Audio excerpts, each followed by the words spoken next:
ನಾವಿಲ್ಲಿ ಪಶುಪತಿಹಾಳ ಗ್ರಾಮದಲ್ಲಿ ಈ ಚಿರತೆ ಏನೋ ಅಡ್ಡಾಡ್ತಾ ಇದೆ ಅಂತೇಳಿ ಒಂದೇನು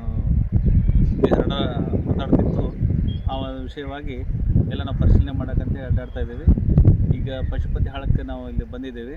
ಆದರೆ ಇಲ್ಲಿ ಯಾವುದೇ ರೀತಿಯ ಏನೋ ಚಿರತೆ ಅಡ್ಡಾಡೋದ್ರ ಬಗ್ಗೆ ಅಷ್ಟು ಯಾರು ನೋಡಿಲ್ಲ ಅಂತ ತಿಳಿದು ಬಂದಿದೆ. ಆಮೇಲೆ ಅದರ ಹೆಜ್ಜೆ ಗುರುತುಗಳು ಕೂಡ ಇಲ್ಲಿ ಸಮೀಪದಲ್ಲಿ ಎಲ್ಲೂ ಕಂಡು ಬಂದಿಲ್ಲ. ಮತ್ತು ಇದರಿಂದಾಗಿ ಈಗ ಸುಮಾರು ಕಳೆದ 3 ದಿನಗಳಿಂದ ನಮ್ಮ ಟೀಮ್ ಹಗಲು ಮತ್ತು ರಾತ್ರಿ 2 ಟೀಮ್ಗಳಲ್ಲಿ ನಾವು ಗಸ್ತು ತಿರುಗ್ತಾ ಇದ್ದಾರೆ. ಆದರೆ ಯಾವುದೇ ರೀತಿಯ ಚಿರತೆ ಮೂವ್ಮೆಂಟ್ ಆಗಿತ್ತು, ಆಮೇಲೆ ಅದರ ಗುರುತುಗಳನ್ನು ಯಾರೂ ಹೆಜ್ಜೆ ಗುರುತುಗಳಾಗಲಿ ಅಥವಾ ಅದರ ಒಂದು ಏನು ಯಾವುದೇ ಕುರುಹುಗಳು ನಮಗೆ ಗೊತ್ತಿಲ್ಲ. ಅದಕ್ಕಾಗಿ ಈ ಕೆಲವೊಂದೇನು ಸಾಮಾಜಿಕ ಜಾಲತಾಣಗಳಲ್ಲಿ ಕೆಲವೊಂದು ವಿಡಿಯೋಗಳು ಬರ್ತಾ ಇದ್ದಾವೆಲ್ಲ, ಅವೆಲ್ಲ ಸತ್ಯಕ್ಕೆ ದೂರವಾದದ್ದೈತೆ. ಅದಕ್ಕಾಗಿ ಜನ ಅಂಥವನ್ನೆಲ್ಲ ನಂಬಬಾರ್ದು.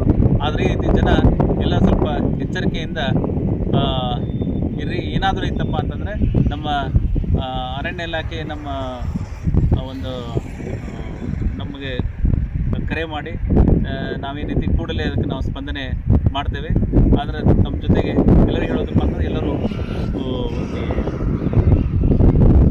ಕೆಲವೊಂದು ಈ ಫೇಕ್ ವಿಡಿಯೋಸ್ ಅಂತೇವಲ್ಲ, ಅವೆಲ್ಲ ನಕಲಿ ವಿಡಿಯೋಗಳು ಅಂಥವುಗಳನ್ನು ನಂಬ